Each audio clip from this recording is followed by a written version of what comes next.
everyone, my name's Rachel, and today I was feeling pretty kind of uninspired and I wasn't really sure what to make a video on.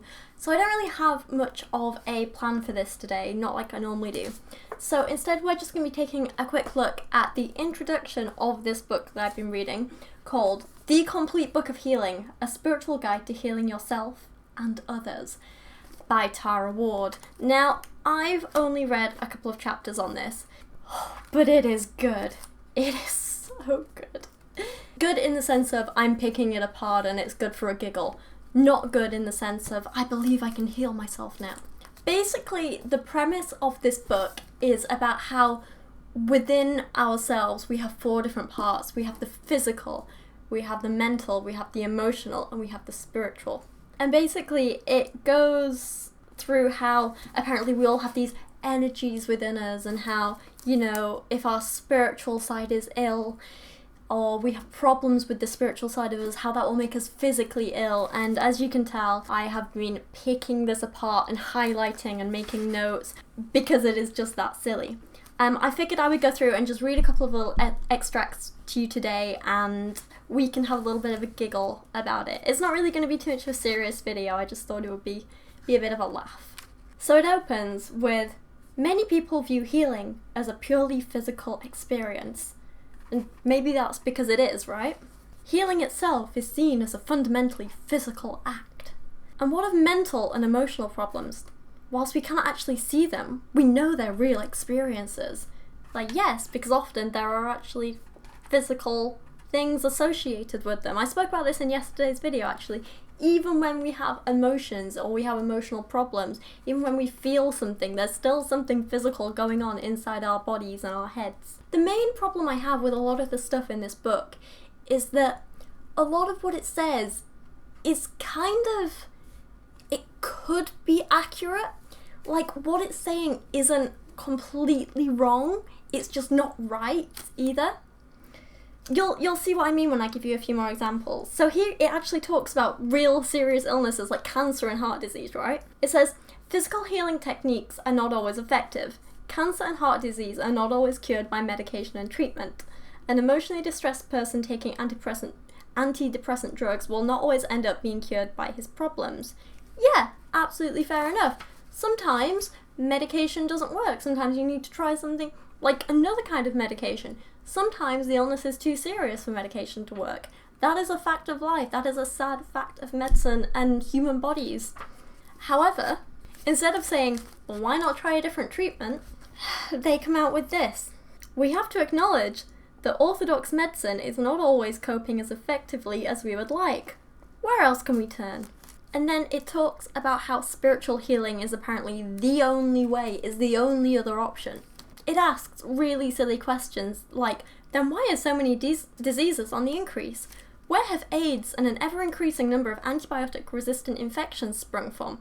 Well, they're antibiotic-resistant, they evolved. That's what bacteria and viruses do. That's what living things do, they adapt. It's not a mystery, it just means that medicine has to keep up with nature. It's as simple as that. And then it talks a lot about like the history of spiritual healing, so talking about Indian and Chinese cultures. The Chinese see health as uninterrupted energy flowing freely through the body via numerous meridians and currents. They use acupuncture to release blockages and aid health. Indians believe that each of us have two basic systems of internal and external functions. Spiritual healing is what draws these two systems together and creates perfect health. Life is a journey towards completeness. Like, and this is kind of what I mean. It's technically not wrong because, yeah, to be healthy, people need to be emotionally and physically healthy, right? But that doesn't mean that, like, there are two separate parts of us, like, and the spiritual healing and energy flowing through us, and like that doesn't mean that spiritual healing works. Do you know what I mean? This is what I'm saying about how it's not exactly wrong, but it's not right either. It's really strange. And then it goes on to talk about like Greek philosophers and people. So it actually talks a lot about Hippocrates, and it includes a passage from him around the 5th century BC, which reads, It is believed by experienced doctors that the heat which oozes out of our hands, which, kind of again, it doesn't ooze, but living things do emit heat energy, and, because we're warmer than our surroundings normally, and you know what I mean? It's an obvious thing. So the heat which oozes out of the hand on being applied to the sick is highly salutary, which means health-giving. It has often appeared that while I have been soothing my patients, as if there was a singular property in my hands to pull and draw away from the affected parts, aches and diverse impurities by laying my hand upon them and extending my fingers towards it. Thus it is known to some of the learned that health may be implanted in the sick by certain gestures and by contact, as some diseases may be communicated from one to another. So this is kind of a really bizarre thing, and again, this is what I talk about, where it's not exactly wrong, but it's not right either. It's kind of a weird misunderstanding of raw data, if you know what I mean. So yeah, we do essentially emit heat from our bodies, and if you do massage someone who maybe has aches or pains, it's probably going to help make it better.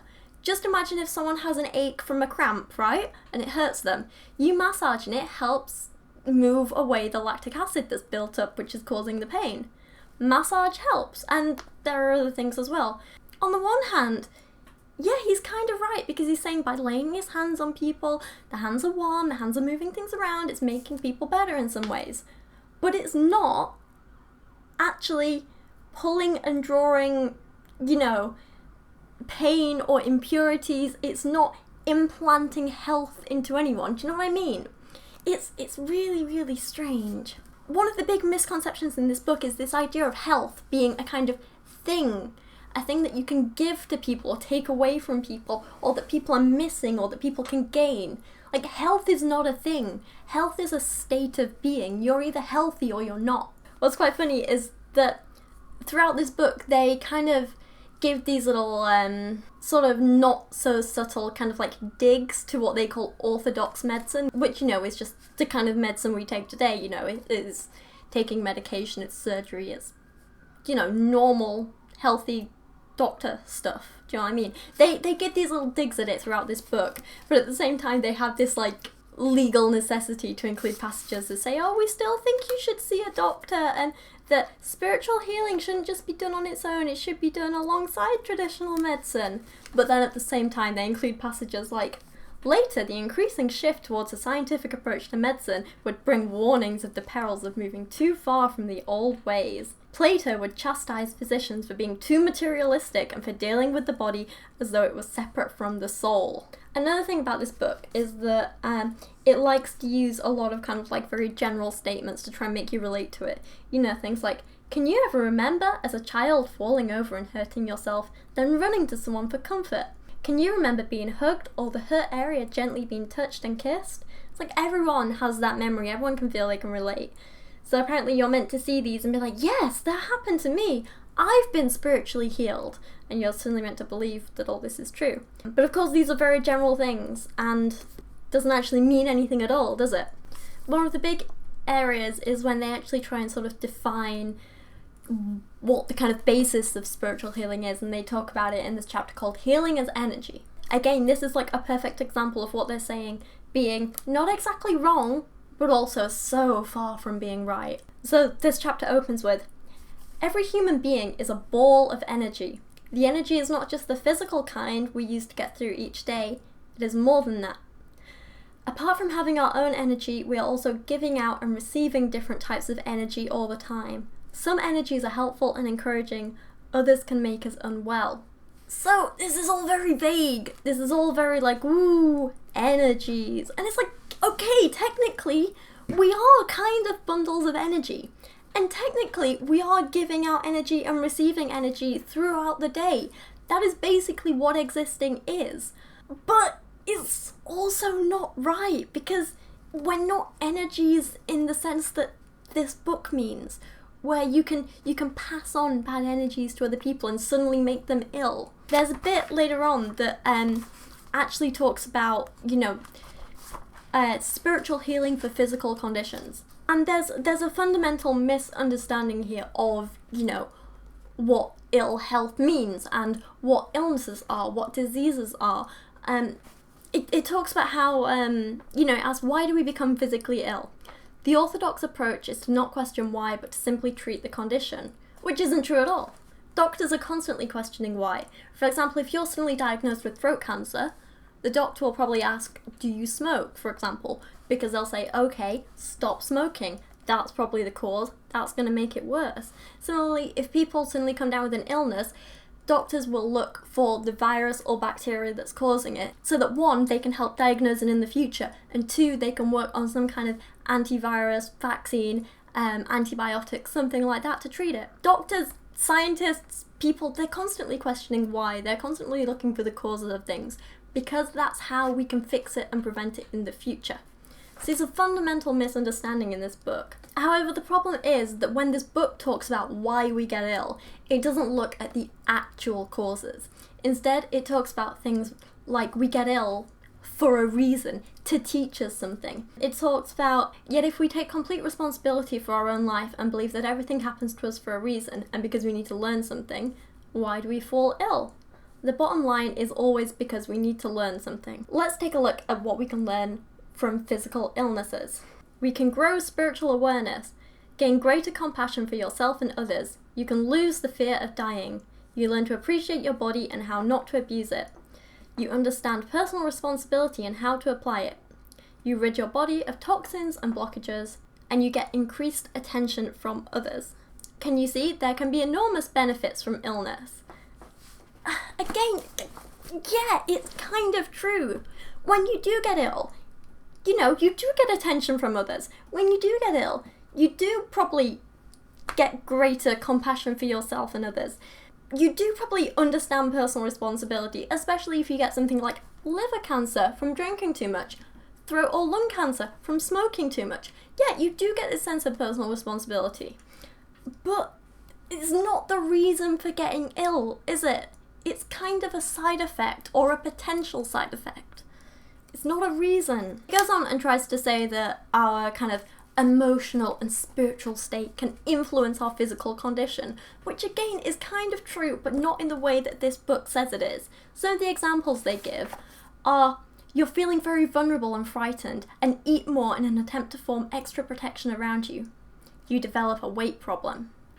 Which, yeah, again, that can kind of happen, but not really in the way that this book means. It goes on to others and says, you're afraid of moving forward in your life and making changes, so you develop a leg problem. You are deeply critical of both yourself and others and are constantly striving for perfection. You develop arthritis. These are things that literally cannot possibly be linked at all. You are desperately clinging onto someone or something, afraid to let go. You develop aches in your hands. You are deeply resentful and overwhelmingly angry towards someone in your life. You develop cancer. I find this all really damaging because, one, it's ignoring the true causes of these illnesses and unhealthy things, and you know what I mean? And it's also kind of placing the blame on people, like saying, oh, if you get cancer, it must be your fault because you've done something wrong in your life. And that's a horrible, horrible thing to tell people. Apparently, these are simply intended to be thought-provoking and to let you see the possibility for creating illnesses. So again, they're kind of like, they're not outright lying, but they're still not really telling the truth. They're not correct. Do you know what I mean? Sorry, the chair's squeaking a lot. I'm moving around. I get annoyed. But anyway, that was just my little rant about my first impressions of this book, which is The Complete Book of Healing by Tara Ward. I picked this up for like £3 at a local bookshop, so don't worry, I didn't waste my money on it. But it's definitely given me a good laugh. There are some other chapters in here about trying to heal other people. There's chapters in here about healing children, about healing animals, about pendulums, I said crystals, colour healing, healing through sound. There's lots and lots of different kind of potentially fun little bits I could talk about in here. So I'm thinking in the future I'm going to use this as kind of like a stepping stone to do some more kind of in-depth videos debunking kind of new age medicine and healing techniques and stuff, because I do think it's quite fun. But yeah, for now, I kind of hope you enjoyed this video. It wasn't planned. I had no idea what I was going to say when I turned my camera on like half an hour ago. yeah, no, I might have rambled a little bit, and if I have, I'm sorry, but I don't know, I didn't really know what to do today. I was feeling a little bit uninspired, a little bit kind of lost. I don't know. Yeah, no, let me know what you think. If you have any kind of video ideas or requests, let me know them down in the comments. Please remember to subscribe, because apparently I always forget to ask, and Dan tells me you should ask people to subscribe, otherwise they might forget. So there you go, Dan, I said it. But yeah, for now, if you have made it through this far, thank you so much for watching. I really do appreciate it. Let me know your thoughts in the comments below, please, and I'll see you again soon.